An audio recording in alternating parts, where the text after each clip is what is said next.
muita alegria, é clichê, né, falar isso, mas é com muita alegria mesmo que eu estou aqui junto com vocês, e junto com vocês, com parte da minha família, minhas cunhadas, amigos, né, minhas filhas, e gostaria que minha esposa estivesse aqui também, mas ela ficou com a minha filhinha pequena, que não deixaria a gente cultuar aqui nesse lugar, mas a gente está se revezando nesse momento, né, de turbulência, e ela resolveu ficar com a neném lá hoje, mas estou muito feliz, alegre de estar aqui junto com vocês, amém? Quem é esse nosso Deus maravilhoso, Deus de milagre, Deus de promessas, luz na escuridão? Esse é o nosso Deus, né? Esse é o nosso Deus. Ali no livro de Isaías fala o nome dele, esse nome será maravilhoso, conselheiro, Deus forte, Pai da eternidade, príncipe da paz. Tantos adjetivos, tantos nomes desse nosso Deus incrível. O Deus que continua fazendo, Deus continua operando, continua movendo as suas águas, continua dando livramento, continua sendo misericordioso, continua com a sua graça. Esse é o nosso Deus. É o Deus que cuida da gente no deserto, é o Deus que cuida da gente quando tem dinheiro, quando não tem dinheiro, quando as coisas estão legais, quando não estão legais. Esse é o nosso Deus. É o Deus que na sua infinita misericórdia nos amou primeiro, enviando o seu único Filho, para todo aquele que nele crê não pereça, mas tenha vida eterna. Esse é o nosso Deus. O Deus que criou tudo quando não existia nada. Esse é o nosso Deus. Eu quero compartilhar a palavra do Senhor que Deus tocou no meu coração nesse dia de hoje, último dia de fevereiro. Já vindamos o segundo mês do ano de 2021. Quem diria, hein? Quando eu tinha 16 anos, o pessoal falava que eu não ia passar dos anos 2000, porque ia acabar no ano 2000, tudo ia acabar. Falavam, no ano 2000, tchau, acabou, viu? Tem uma profecia aí de um cara chamado Nostradamus que falou que ia acabar tudo ia acabar nos anos 2000. Os computadores iam desligar, o computador Big Master Plus ia desligar, ia acabar tudo, ia zerar todas as máquinas, os hospitais iam desligar todos os equipamentos, tudo ia parar. E o pânico do mundo quando estava chegando os anos 2000 era: será que eu vou passar para 2001? Será que realmente vai acabar? E eu, que sempre medroso que fui, na virada do ano de 1999 para 2000, meu Deus do céu, quanto medo. Mas aqui estamos, 21 anos depois dos anos 2000, e 2 meses depois desse ano, já acabamos. Esse é o último dia de fevereiro. Quero compartilhar a palavra de Deus com vocês, que se encontra no livro de 2 Coríntios, capítulo 4. 2 Coríntios, capítulo 4.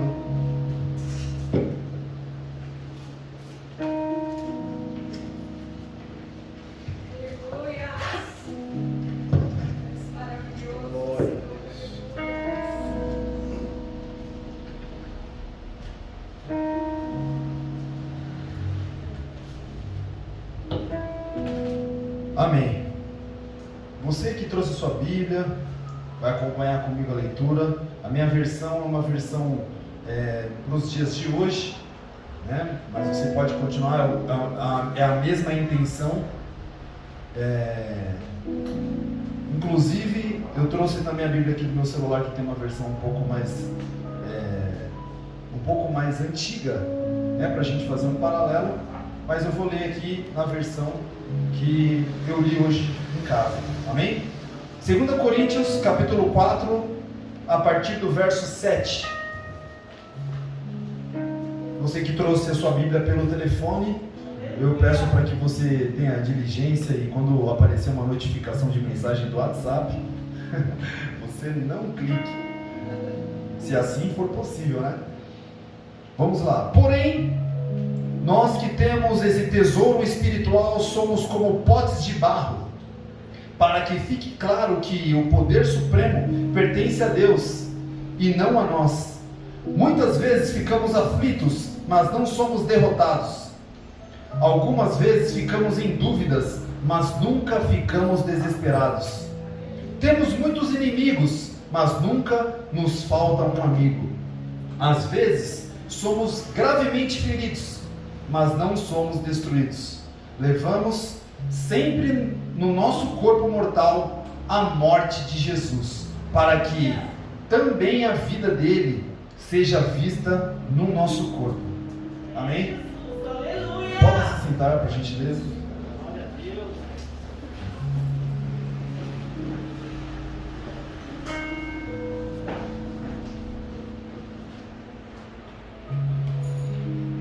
Da última vez que eu trouxe a mensagem aqui, eu passei do horário e hoje eu prometo que eu não vou passar.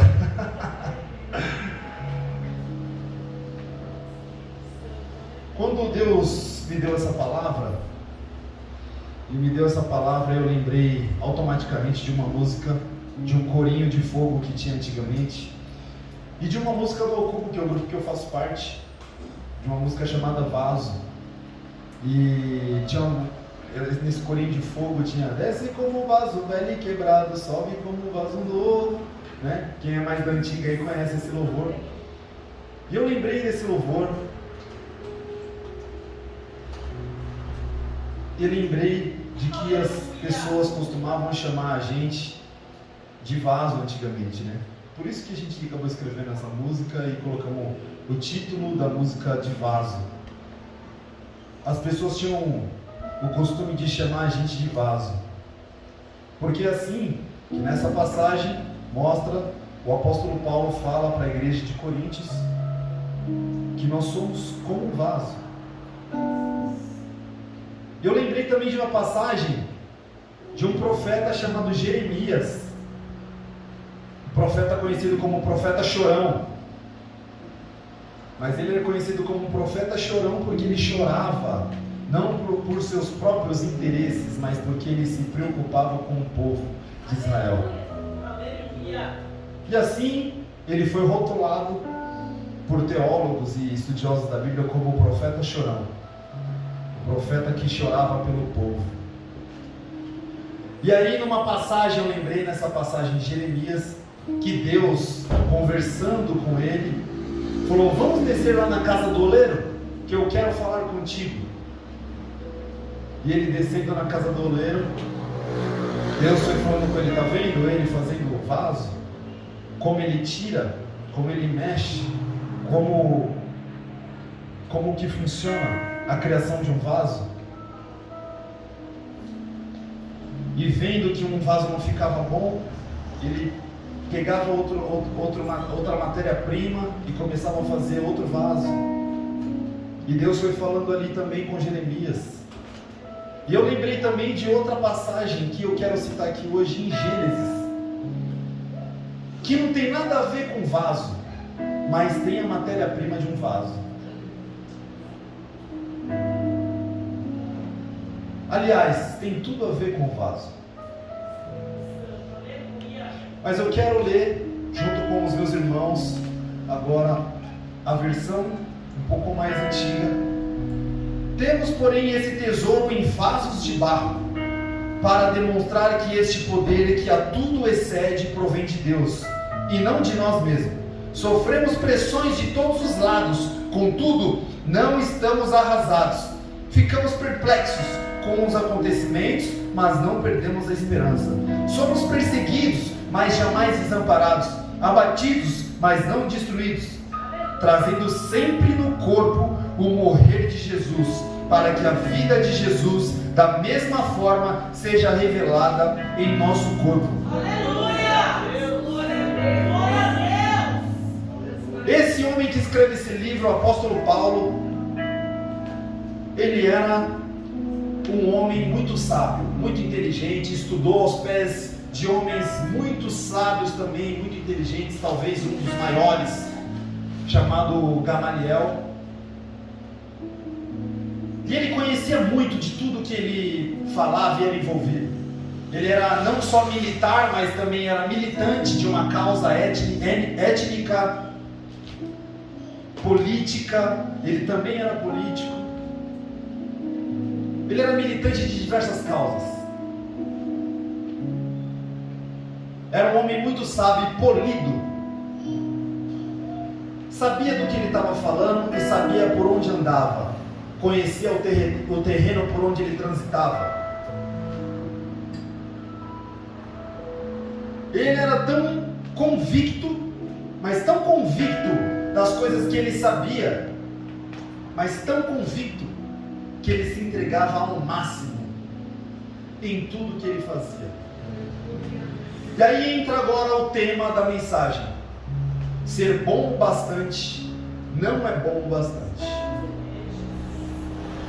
Ser bom bastante não é bom bastante. Para que todo mundo continue acordado nessa mensagem, repita comigo: ser bom bastante, não é bom bastante. Não é bom bastante.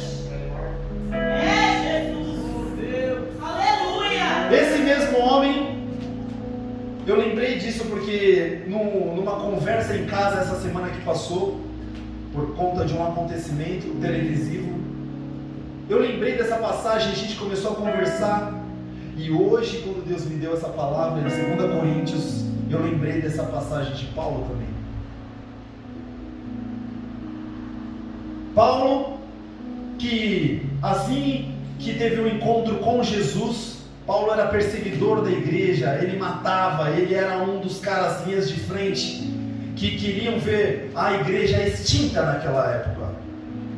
Mas num certo dia Saulo, ele teve um encontro com Jesus, e a partir daquele dia ele passou a se chamar Paulo. E ele ficou escondido em um lugar durante aproximadamente 3 anos. Esse homem, ele não andava, ele não era um discípulo de Jesus na época em que Jesus andava aqui na terra em carne e osso. Mas ele se tornou um discípulo de Jesus naqueles 3 anos que ele ficou escondido ali naquele lugar. Paulo, tem alguns teólogos que dizem que Paulo aprendia com o próprio Jesus. Tem uma linha teológica também que diz que Jesus visitava Paulo diariamente, conversava com ele e falava de novo, e ensinava. E quando Paulo, após aqueles 3 dias, resolve tomar a frente e encontrar os discípulos que andavam com Jesus para fazer parte daquele grupo, ele não foi tão bem recebido assim. Não foi tão bem recebido porque eles temiam Paulo. Paulo, ele era matador. E quando eles receberam Paulo, eles viram Paulo chegando, imagina só o desespero daqueles homens, daquelas mulheres que seguiam Jesus também, vendo um perseguidor se aproximando.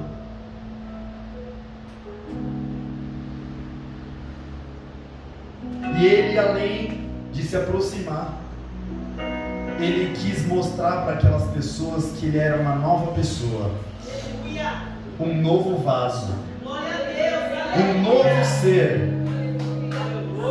E logo de cara ele quer mostrar para aqueles homens que ele acredita de verdade naquilo, ele acredita de verdade no propósito do que Deus colocou ele para fazer. E ele resolve já começar a mexer a galera. Falou: eu preciso fazer viagens missionárias, eu preciso expandir o evangelho, eu preciso pregar esse evangelho para as pessoas. Quem quer ir comigo? E os homens e as mulheres naquela época ficavam temerosos. Mas eu não sei, e se for uma armadilha? Será que a gente deve ir mesmo? Mas 2 dessas pessoas um pouco mais corajosas falaram: opa, a gente vai, conta comigo. Barnabé e Marcos falaram: conta comigo também, a gente vai. 2 primos, se eu não me engano, o grau de parentesco deles era esse. E assim eles resolvem fazer a primeira viagem missionária, propagando o evangelho de Cristo, que morreu na cruz do Calvário e ao 3º dia ressuscitou. E que encontrou esse homem que chamava Saulo e que achava que era bom o bastante e mostrou para ele que ser bom o bastante não era o bom o bastante. E ele entendeu tanto isso que nessa passagem ele ensina para a igreja de Coríntios que o mais importante, o tesouro, não era quem carregava o tesouro, mas era o próprio tesouro. Aquilo que se escondia dentro de um vaso, que é insignificante, que é feito do pó da terra, misturado com um pouco de água. Dentro desse vaso, que aparentemente não tem tanta validade, não tanta valia, é dentro desse vaso que tem o verdadeiro tesouro. E que tesouro é esse? Paulo fala das marcas do corpo de Cristo. As marcas do corpo de Cristo. Esse é o tesouro que Paulo fala para a igreja de Coríntios.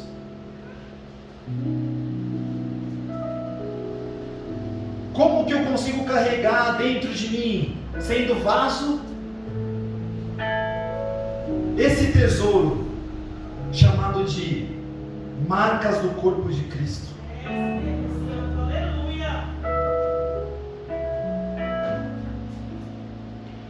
Antigamente, a gente conseguia ver irmãos bem vestidos. Ainda hoje ainda tem, mas antigamente tinha mais. A gente via os irmãos de terno, gravata, com a Bíblia debaixo do braço, a gente já imaginava, falava, esse irmão é esse cara é crente. Quando eu era novo, a gente até zoava, paz do Senhor, e a gente falou, esse cara está indo para a igreja. Durante muito tempo, os homens e as mulheres achavam que levar a marca do corpo de Cristo era algo que dava para levar em seu estereótipo. Qual que é o perfil de um vaso que leva esse tesouro?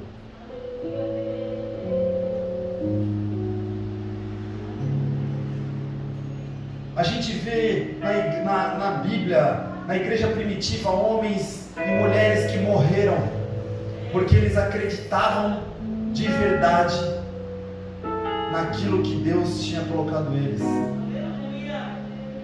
Se tornaram mártires, entregaram as suas próprias vidas. Uns morreram de ponta cabeça, uns falaram, se tiver que morrer preso, eu morro preso. Outros foram entregues a leões, outros decapitados, outros enforcados, outros colocaram fogo, eles eram queimados em praça pública, porque eles acreditavam de verdade.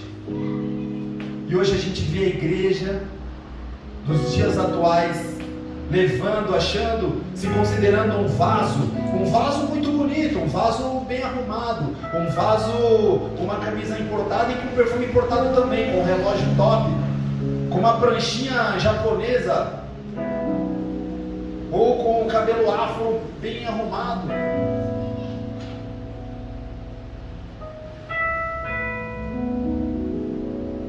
E a gente vê nos dias atuais, os crentes dos dias atuais não levando isso a sério. Esses vasos que tem cor de vaso, tem cor do barro, ele tem aspecto do barro, ele até parece um vaso, mas ele não serve como um vaso. Eu quero aqui não falar mal de outras religiões, mas eu quero aqui deixar um exemplo de outras religiões, de como acreditar naquilo que você acha que acredita.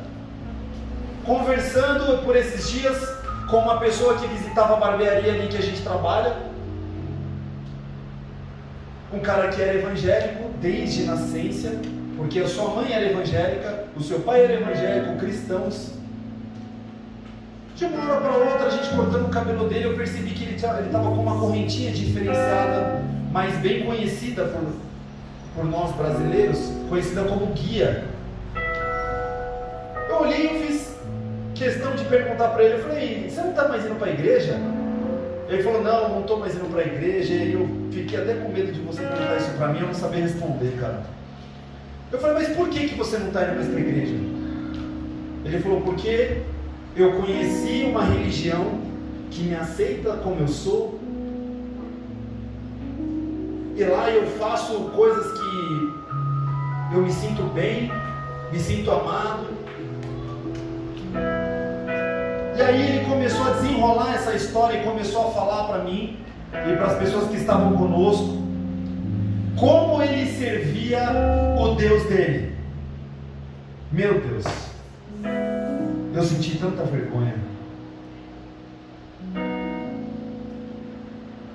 Ele falava que quando ele ia para o mercado, ele fazia a compra dele, e quando ele acabava de fazer a compra dele, ele ia e comprava o melhor para a oferenda dele. Ele falou, eu não tomo uísque, mas eu ia lá e comprava o melhor uísque. Eu não fumo charuto, odeio o cheiro de charuto, mas eu ia lá e comprava o melhor charuto, a melhor marca de charuto, porque eu sei que ele gosta disso.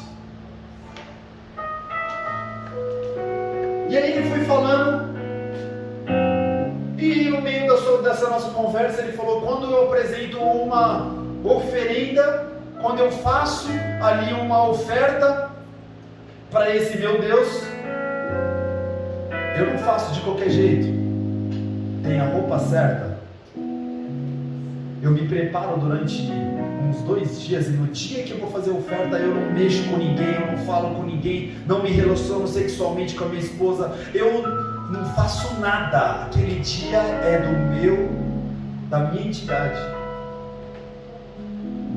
Eu falei, meu Deus, e ele falando comigo, e Deus falando comigo, e eu sendo tocado pelo Espírito Santo. Que vaso que é você, Kleber? Parece um vaso.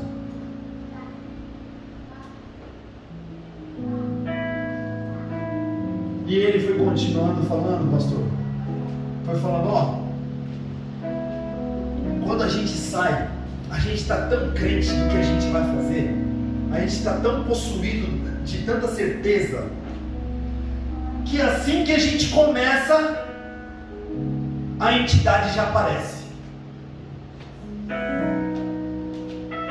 Na hora eu pensei, meu, tem dia que eu vou pro culto, cara, parece que o culto fica tão gelado, a gente não ouve um glória a Deus, não tem um aleluia, não tem, sabe, uma pessoa falando obrigado, meu Deus. E parece que o Espírito Santo não está ali naquele dia. Ele fala, na hora que a gente começa, a gente já recebe a presença das entidades, a entidade já começa a conversar. Conversar? Como assim conversar? Não, fala com a gente, fala tudo. Fala o que eu devo fazer, com quem eu devo cortar o cabelo, se eu devo cortar o cabelo, se eu não devo cortar o cabelo. Eu peço permissão para a entidade. Você deixa eu cortar o cabelo? Eu estou fazendo isso em tal lugar, eu posso continuar indo nesse lugar? Eu falei, meu Deus. E muitas vezes eu faço as coisas de qualquer jeito.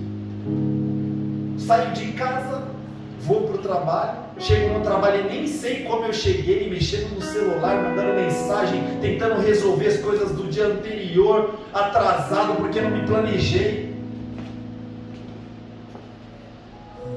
Às vezes não faço nem devocional ali quando acordo, falo, Senhor, muito obrigado, nem isso, Senhor, muito obrigado por esse dia, nem percebo que eu estou respirando. E quando eu vou ver, eu já estou envolvido no meio do dia a dia.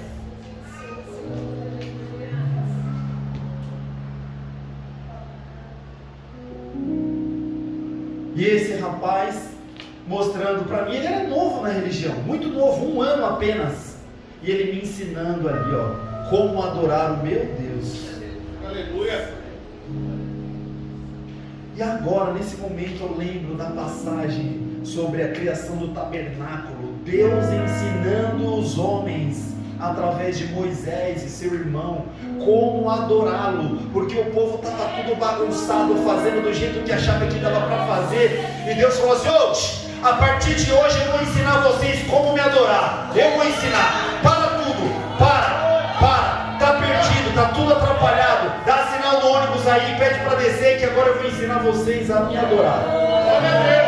A partir de hoje vai ser assim, ó, tá muito fácil. Vai procurar um tecido mais caro, vai procurar uma madeira mais cara, traz pra cá. Tem que ter essa medida, tem que ter essa largura do pano, tem que ter esse comprimento, tem que ter essa rampa, tem que ser desse material, esse lugar que vocês vão colocar aqui, essas velas, tem que ser desse tipo de material. O que vai fazer pegar fogo, o azeite que vai pegar fogo tem que ser o primeiro azeite. Eu vou ensinar vocês a me adorar. Como remir os pecados, eu vou ensinar vocês. E Deus foi falando ali, ó, é desse jeito, é dessa maneira. Tá muito fácil? Então eu vou ensinar vocês como que funciona. A partir de hoje, quer remir os seus pecados, quer ser perdoado, pode ser daqui, você pode vir de 5 quilômetros, pode vir de 50 quilômetros, pode vir de 1.500 quilômetros. Quando chegar na porta do tabernáculo, vai ter um sacerdote. Esse sacerdote vai esperar quem estiver chegando com a sua oferta, vai olhar para a sua oferta. Se a oferta não estiver boa, não estiver saudável, manda embora, traz outra outro dia, porque precisa ser o melhor, precisa ser bom.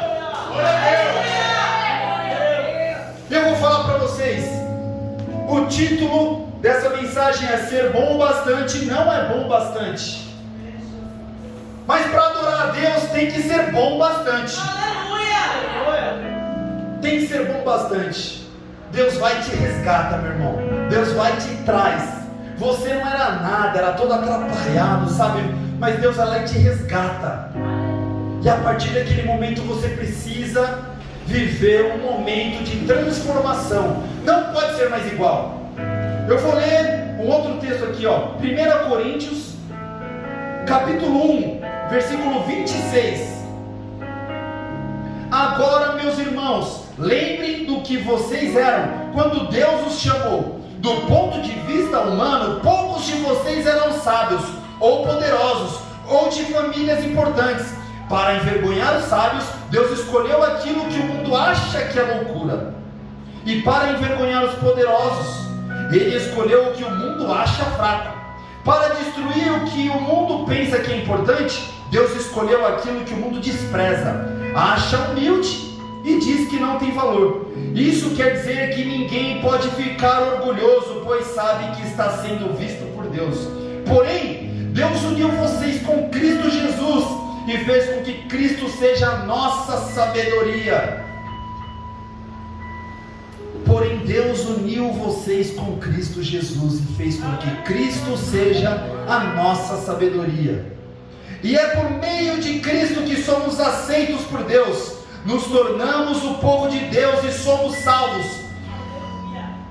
Portanto, como as Escrituras Sagradas dizem, quem quiser se orgulhar, que se orgulhe daquilo que o Senhor faz. Porque o que você faz deveria adorar a Deus. Porque o que eu faço deveria ser louvor a Deus. Agora, se eu não devo me orgulhar de algo, esse algo deve ser o que Deus fez, do que Deus faz, do que Deus é. Quem é esse Deus? É o Deus de promessas, Deus de milagres. É o Deus que continua fazendo, meus irmãos. É o Deus que continua fazendo. Você sabe por que essas pessoas conseguem os seus méritos? Elas são bem-aventuradas naquilo que elas querem nessas religiões?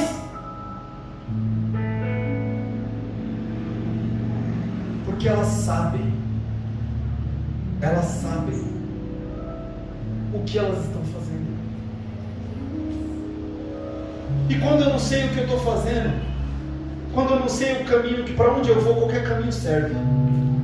Eu não sei, eu preciso ir para algum lugar, mas que lugar? Chama o Uber, fala, eu preciso ir em algum lugar. O Uber vai falar, mas você precisa falar onde é. Não, qualquer caminho aí, vai aí, só vai. Mas para onde? Deus de maravilhas, aleluia. Esse menino falou, eu entrego o meu máximo, eu me santifico, eu entrego tudo, eu raspo a cabeça. As mulheres também raspam a cabeça, mano. Aquilo que tem muito valor pra mulher lá, elas cortam.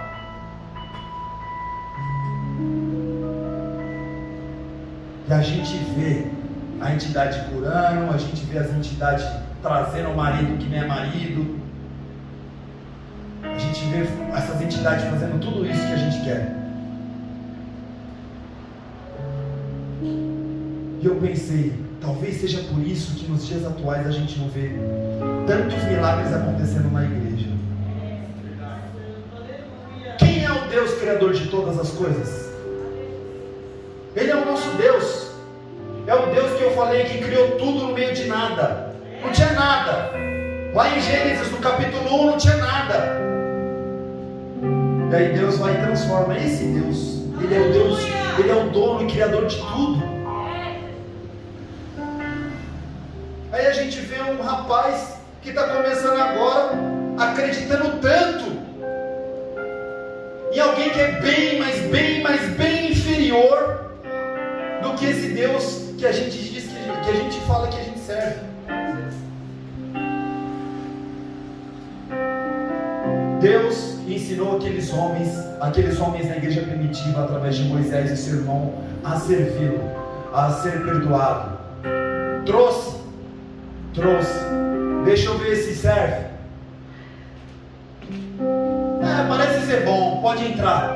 E agora ele vai para o próximo passo. Ele vai para um tanque. E nesse tanque, o sacerdote acompanha ele até esse tanque. E entrega um cordeiro. Entrega aquilo que ele trouxe como oferta, vivo. E fala, é isso mesmo que você trouxe? É isso mesmo, é isso aqui que vai representar a remissão dos seus pecados? É isso mesmo, então me devolve. Pega essa faca, esse cutelo, e agora olhando para esse animal, crava essa faca aqui no pescoço do animal, olhando para o olho dele. Aquela pessoa tinha que fazer isso sem desviar o olho, e ela tinha que continuar olhando para o olho daquele animal para ver o sofrimento. Quanto sofrimento acontecia na figura daquele animal, para ele se sentir constrangido e nunca mais querer pecar. Falou, não, eu não posso fazer isso, eu não posso dar tudo isso com o animal, ainda fazer esse animal continuar saudável, para chegar lá, correr o risco de não ser aceito. Aí foi aceito, e ainda tem que matar esse animal, olhando no olho dele, o animal se estribuchando na minha frente. Eu não posso mais fazer isso. E era assim que ele era despedido na frente do sacerdote. E o sacerdote pegava aquelas coisas daquele animal e levava agora para o próximo passo. E aquele homem ficava do lado de fora do templo, do lado de fora do tabernáculo.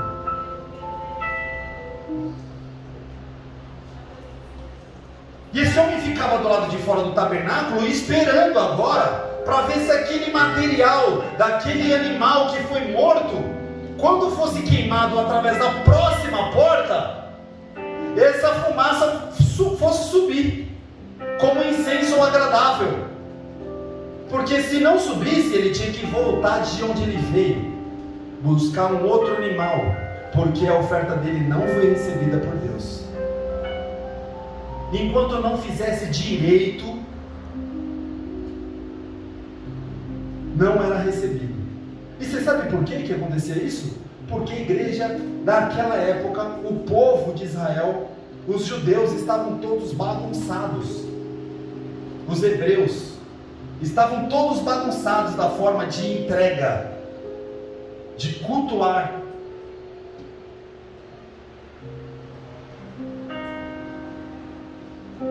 E a gente vê hoje uma igreja cheia do Espírito Santo. uma igreja cheia do Espírito Santo de Deus. A gente abre a boca, fala com Deus, e a gente vem cultuar na igreja. A gente sai de casa, se arruma. As mulheres demoram mais que 1 hora para arrumar o seu cabelo. Mais que 1 hora, né? E os homens se arrumam em 5 minutos. Mas a gente se arruma, e a gente vem. E a gente, quando abre a boca, a gente fala com Deus ali, a gente vem buscar o Senhor, a gente vem cultuar ao Senhor.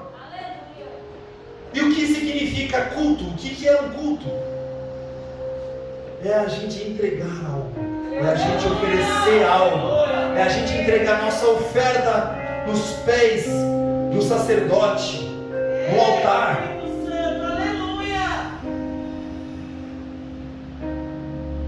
Mas muitas e muitas vezes a gente vem para a igreja com a intenção de cultuar, mas cultuar para receber uma oferta, não para entregar uma oferta.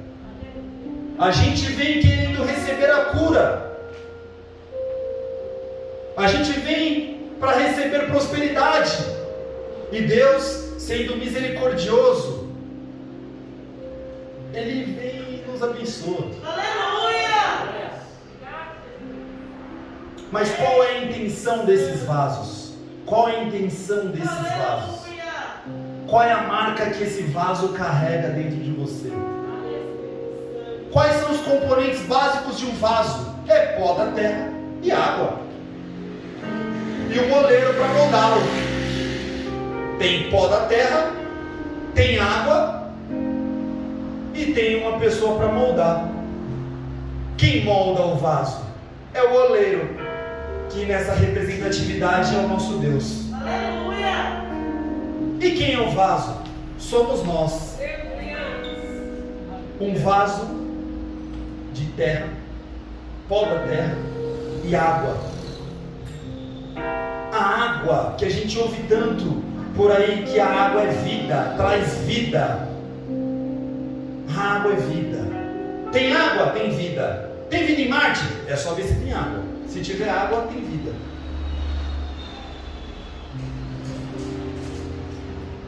E o que é que representa a água na Bíblia? É o Espírito Santo. O Espírito Santo de Deus representa a água. E o pó da terra é só uma matéria-prima. E eu quero ler um texto de Gênesis com vocês aqui, ó. Gênesis, lá no comecinho. Gênesis 1, Deus criou tudo que precisava criar. Gênesis 2, Deus criou o homem.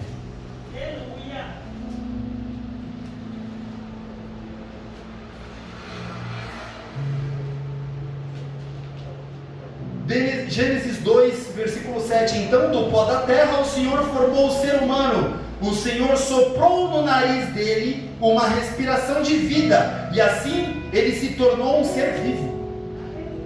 Vou ler de novo. Então do pó da terra o Senhor formou o ser humano. O Senhor soprou no nariz dele uma respiração de vida, e assim ele se tornou um ser vivo.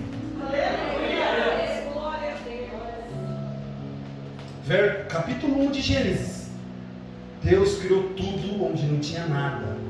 E olha que é tudo mesmo. No 2, no começo do capítulo 2, ele criou os seres humanos. Ele criou o homem do pó da terra e soprou em sua narina o fôlego de vida. No capítulo 3, então o Senhor Deus disse à cobra. Então aí é o castigo. Por causa do que você fez será, versículo 14. Então o Senhor Deus disse à cobra: por causa do que você fez, você será castigada. Entre todos os animais, só você receberá essa maldição. De hoje em diante, você vai andar se arrastando pelo chão e vai comer do pó da terra.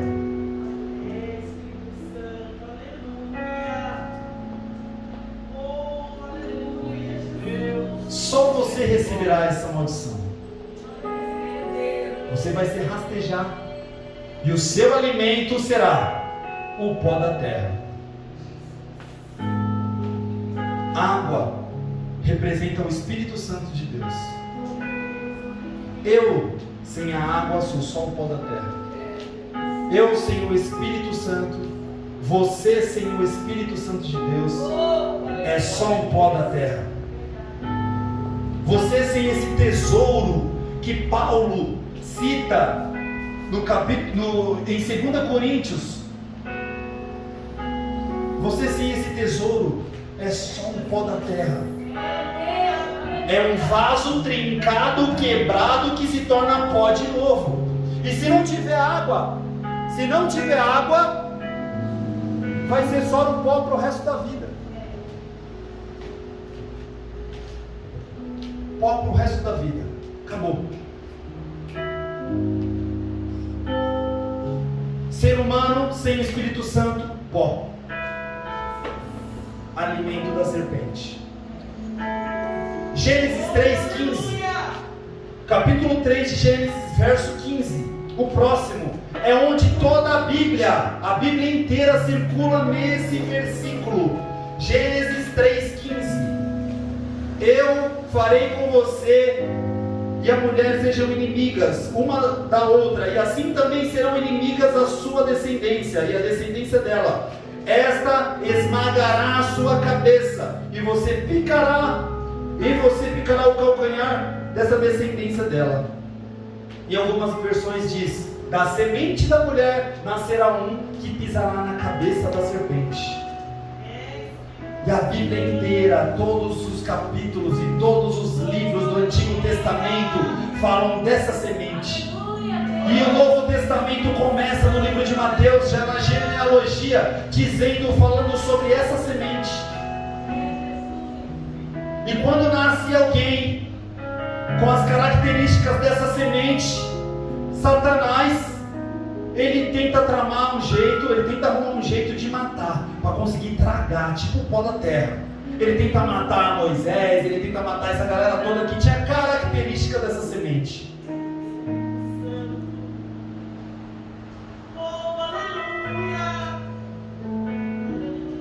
Hoje, nesse dia, o dia que Deus escolheu para você e para mim, é o último dia de fevereiro. É o dia para você reconhecer, mesmo você sendo bom o bastante, de que ainda não está bom o bastante. Você pode ser doutor, você pode ser aplicado no que você faz, você pode ser nada também.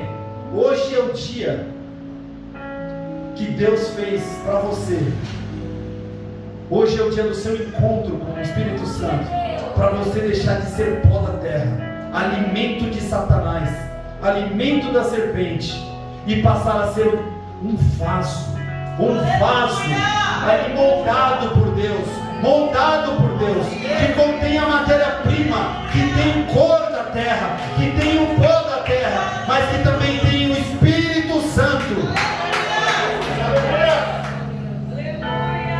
E que quando você for realmente um vaso, e realmente escolher ter dentro de você um tesouro, esse tesouro, o tesouro que é a marca do corpo de Cristo, a palavra, aquilo que alimenta a gente. Depois que alimenta a gente, eu sinto vontade de alimentar o meu irmão, o pastor, o diácono, a diaconisa. Eu quero alimentar os meus filhos, eu quero alimentar todas as pessoas que estão próximas de mim, porque é um tesouro. Mas é um tesouro tão tesouro, que eu falo, não posso guardar só para mim. Eu preciso de mais vaso para dividir comigo, porque eu não cabe só nesse vaso. Glória a Deus. Fique de pé, meus irmãos.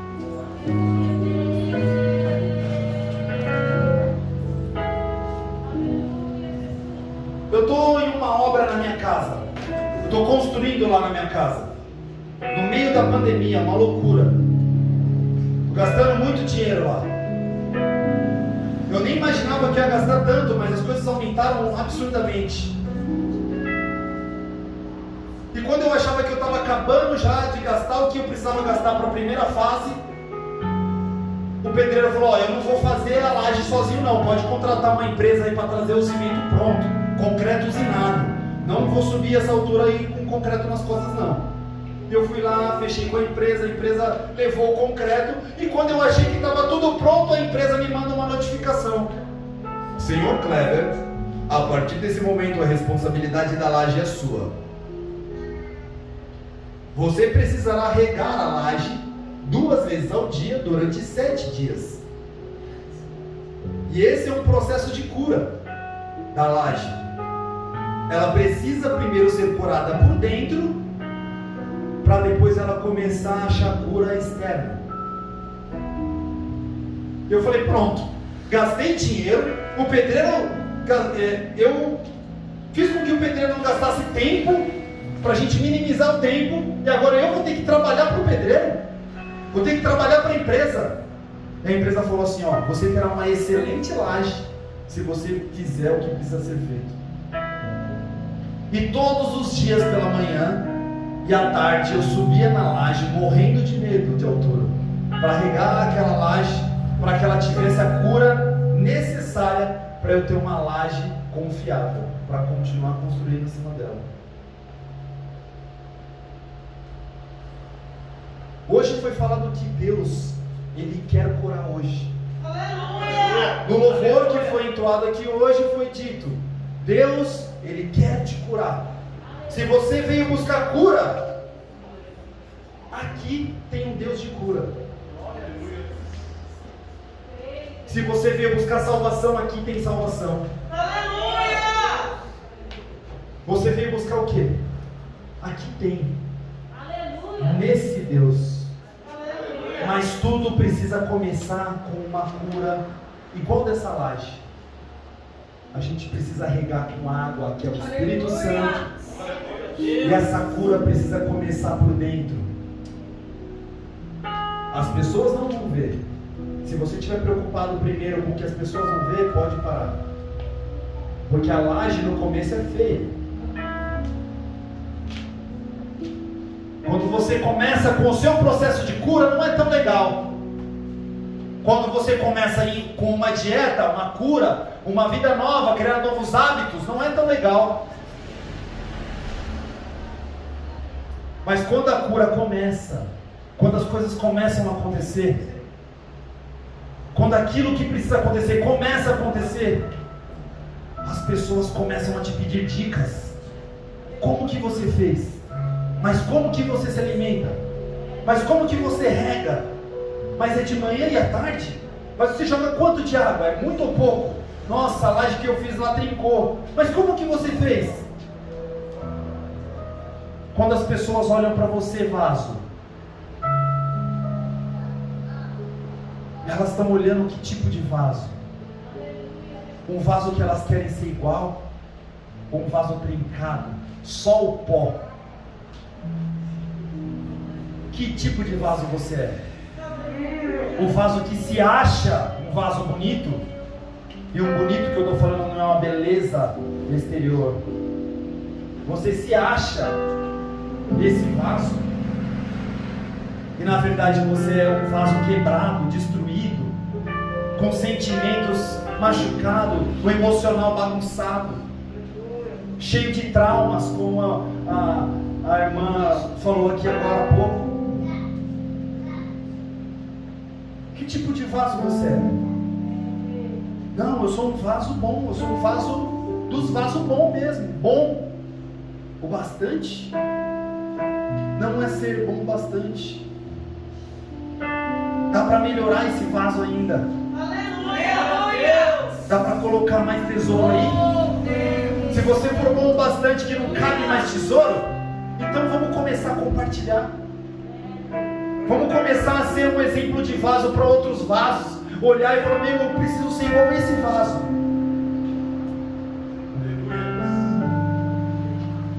Feche os seus olhos.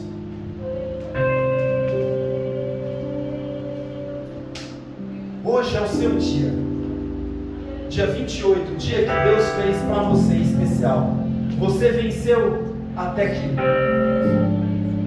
Você passou por diversas tribulações no ano de 2020. talvez nem tenha sido a maior das tribulações da sua vida. Você pode ter passado por tribulações maiores do que o Covid, maior do que esse problema econômico que estamos vivendo. Você chegou até aqui. Hoje é o seu dia, o dia de dar a oportunidade para Deus, o oleiro, o que molda o seu vaso, o que molda o vaso que é você, dá a oportunidade dele usar essa água, o Espírito Santo, para te moldar e fazer de você a pessoa que Ele quer que você seja. Continue com seus olhos fechados.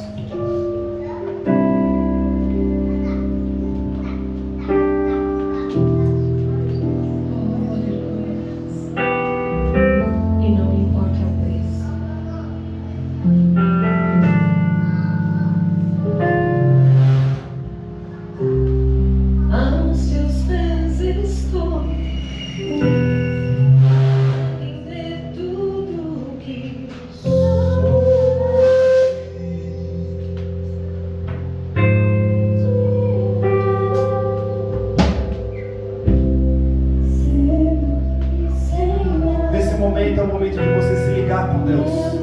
É o momento de você direcionar sua voz. Se você não sabe, se você tem vergonha de falar, com os seus olhos fechados e mesmo com a sua boca fechada, fale com o seu coração.